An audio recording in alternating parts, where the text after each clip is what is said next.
When a wave of anxiety hits, your body screams danger even if there isn't any. Here's what you can do step by step. 1. Name it. Say in your mind, this is anxiety. It's a wave. It rises and falls, and nothing bad is going to happen to me.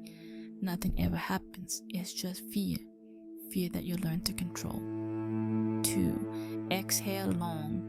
Inhale through your nose, counting to 4, and let the air out through your mouth slowly, counting to 8. Repeat. The exercises are on the channel and in the app. 3. Go back to your senses. Name 5 things you see, 4 things you hear, 3 things you can touch, 2 things you smell, 1 thing you taste. The exercises are on the channel and in the app. 4.